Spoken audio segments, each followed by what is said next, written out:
The name echoes across the world.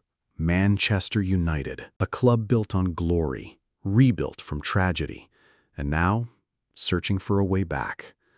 Once the most feared team in Europe, United's story is a roller coaster of dominance, disaster, and dramatic rebirth. Before the sold-out crowds at Old Trafford, before the Champions League glory, and even before Sir Alex Ferguson, there was a railway team. But how did it all happen?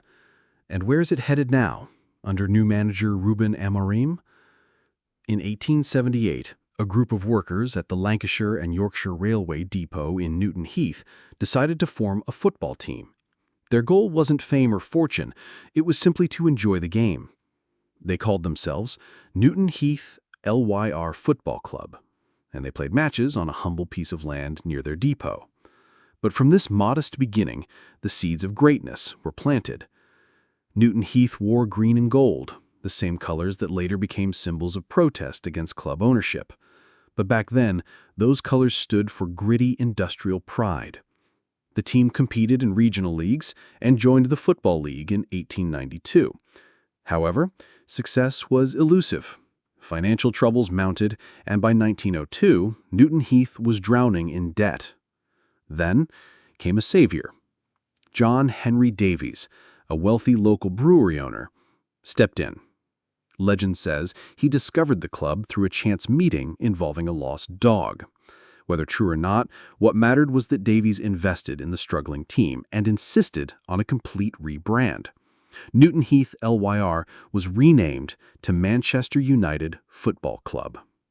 And with a new identity came a new direction. The name Manchester United wasn't just a name, it was a vision. The club switched its colors to the now iconic red, white, and black, signaling the birth of something bigger than just a team. By 1808, Manchester United won their first league title, led by manager Ernest Magnol, and followed it with an FA Cup victory in 1909. In 1910, they moved into a new stadium, Old Trafford, built by Davies for £60,000, a small fortune at the time. The venue would become one of the most legendary stadiums in football history.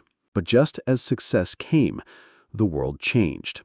World War I halted football, and United entered a period of decline. Throughout the 1920s and 30s, the club bounced between the first and second divisions, struggling financially and competitively. And yet, the club never disappeared. Behind the scenes, United maintained a working-class loyalty. In a city defined by labor, industry, and resilience, the football club became a mirror of its people. Broken, battered, but never beaten. Then came World War II, and with it, another reset. Football stopped again, stadiums were bombed, and squads disbanded. But as peace returned, a new figure emerged. A man who would shape the club forever, Sir Matt Busby. Appointed in 1945, Busby was a former Manchester City and Liverpool player. But more than that, he was a visionary. He rejected the traditional idea of boardroom-controlled teams. He demanded full control of training, tactics, and signings. The club agreed. It was one of the most important decisions in football history. Busby believed in youth. While others bought experience, he built a factory of talent. His philosophy? If you're good enough, you're old enough. He promoted teenagers into the first team.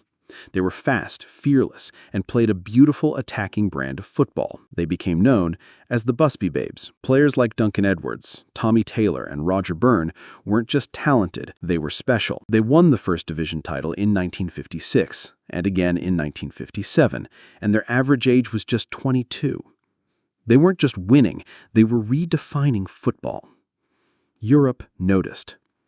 Busby, a pioneer, wanted to take Manchester United into the European Cup, now known as the Champions League. At the time, the English Football League opposed it, but Busby insisted. In 1957, United became the first English club to play in the competition. Everything was pointing toward a golden era. But then, tragedy. February 6, 1958. United were returning from a European Cup quarterfinal in Belgrade. Their plane stopped in Munich to refuel. On the icy runway, after 2 failed takeoff attempts, the plane tried again and crashed. The Munich air disaster took the lives of 23 people, including 8 players, 3 staff, and journalists who had followed the team. Duncan Edwards, who many believed would become the greatest player England ever produced, died weeks later in hospital. He was only 21. The Busby Babes were gone. The football world stood still. Sir Matt Busby was gravely injured. Doctors didn't expect him to survive, but he pulled through. While healing in Munich, he considered retiring, but his wife told him, "You have to go back and finish the job." And so he did. Manchester United didn't fold. They didn't abandon hope. They rebuilt. Again, from ashes and grief, the spirit of United grew stronger. Munich didn't just define the end of a great team. It defined a club that refused to quit.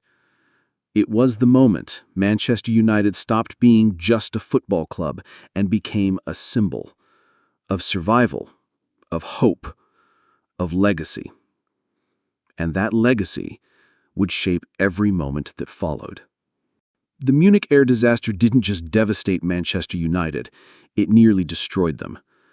But out of that tragedy came one of football's greatest rebuilds. After surviving the crash, Matt Busby returned to Manchester United within weeks, but the faces around him were gone. The young team he'd built, the Busby Babes, was no more. And yet, the mission was still alive. Assistant Jimmy Murphy, who hadn't traveled to Belgrade, stepped in during Busby's recovery. He led a patched-together United side through the rest of the 1957-1958 season, even reaching the FA Cup final just 3 months after the disaster. They lost, but it didn't matter. The world applauded their courage. But rebuilding properly would take time. Busby slowly crafted a new generation, this time blending experience with youth. He brought in proven talents like Dennis Law, a Scottish forward with a fiery edge, and Paddy Crerand, a midfield engine from Celtic. But it was in the youth system that he struck gold again. In 1963, the New Look United won the FA Cup, defeating Leicester City at Wembley.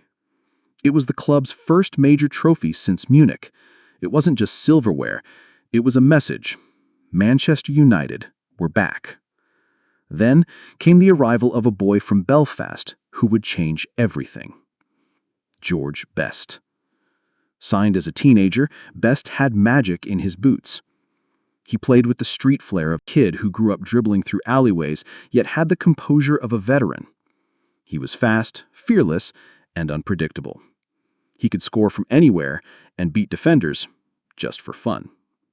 Off the pitch, he became football's first pop star. Nicknamed the Fifth Beatle, George Best was as famous for his lifestyle as for his talent. But when he stepped onto the pitch, he was unstoppable. By 1965, Busby's New Look side were league champions once again. With Bobby Charlton, a Munich survivor, controlling the midfield, Dennis Law storing goals for fun, and George Best dazzling defenders, Manchester United had a front three that terrified Europe. In 1967, they won the league again, and that set the stage for the ultimate prize.